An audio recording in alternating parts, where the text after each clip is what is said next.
The Tailor Warrior. Tipu was a poor tailor. All day he toiled and lived from hand to mouth. One day, Tipu had much hard work to do, for it was the wedding of some rich man's son. Up and down and in and out flew his needle and thread. When at last Tipu finished his work, he noticed that a swarm of flies was merrily sipping his tea. With a piece of cloth, Tipu gave them one big whack, and lo, they all dropped dead. 1, 2, 3. Tipu began to count. 19, 20. Tipu had an idea. Quickly he stitched a waistband for himself, and on that he embroidered the words, 20 at one stroke. From that day on, Tipu, the tailor, was never seen without his waistband. News of his strength spread far and wide. At weddings and market-side gatherings, Tipu was the talk of the town. Robbers and bandits no longer harassed the townsfolk. For who would dare to lay his hand on the neighbors of a man who had killed 20 men at one stroke? And that was what everyone believed. That is the meaning they read in Tipu's band. One day, the king called Tipu to his court. "Young man," said the king, "I have heard a lot about your heroic deeds." Tipu bowed at the compliment. "You boast of having killed 20 men at one stroke. Well, I want you to kill just one, the giant who dwells in the forest that surrounds our kingdom. For years he had been a menace. He has bullied our villages and killed our sheep and cattle in staggering numbers. No one has been able to capture him. If you succeed, my daughter and this beautiful palace are yours, but if you fail." And the king left the sentence hanging in midair. "My lord, I value my head as much as I value your words." "Prepare for the wedding," said Tipu confidently. "I shall be back in 2 days with the giant's head." Tipu went into the deep forest.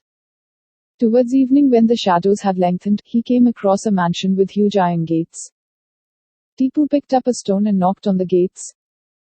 Like cannon shot boomed a voice from inside. "Who's there? 20 at one stroke," shouted Tipu.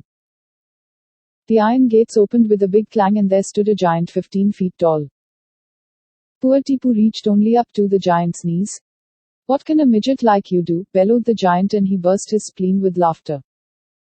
"Give me shelter for tonight, and tomorrow I shall prove to you that I am stronger than you."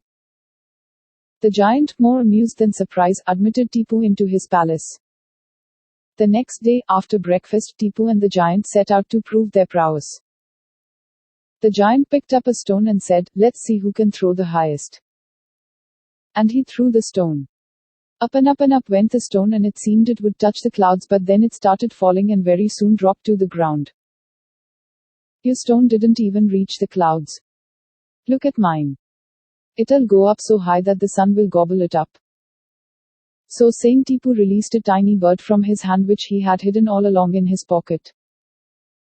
Up and up went the bird until it disappeared into the clouds. The giant waited for it to come down, but it didn't. "Well, you win," said the giant in a bad mood. "But that was child's play. Let's see who can uproot more trees." The giant passed a rope round several tree trunks and then gave a mighty tug. Crash, down came the trees. "Your turn now, midget," said the giant. Tipu pretended to look at the rope for a moment. "Is this the longest rope you have?" he asked the giant, who nodded dumbly. "I want one long enough to go round the whole forest so that I can uproot all the trees together." The giant was startled. No, he said quickly. "I don't want you to pull down the whole forest." "Well, you win. But this time I'll show you." Tipu followed the giant atop a hill. "Let's again throw a stone, but this time we'll see who throws the farthest."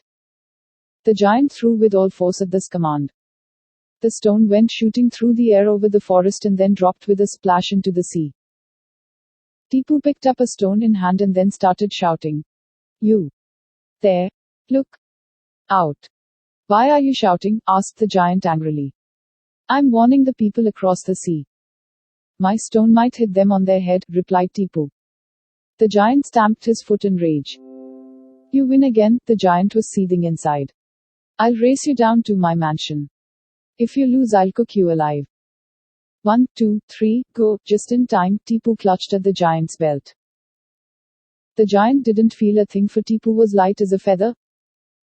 He ran like the wind until he reached the mansion. Out jumped Tipu smiling. "This little exercise seems to have tired you." The giant's brow was dripping with perspiration. He looked at Tipu agape but did not say a word.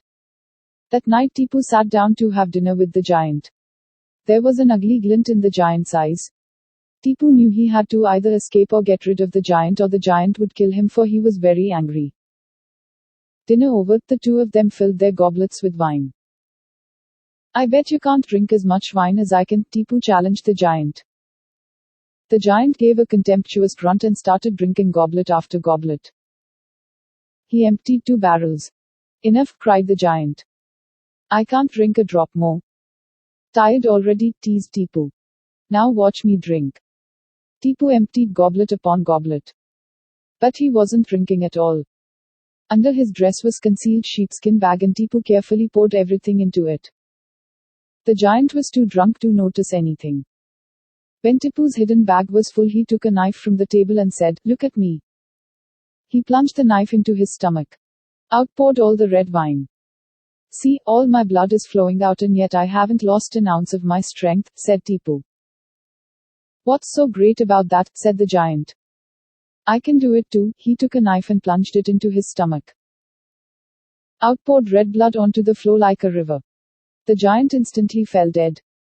Tipu returned to the king the next morning with the giant's head. As promised, the king gave him a palace and his daughter, and Tipu lived happily ever after. Thanks for listening. Please do like, share and subscribe to our channel. See you with another story.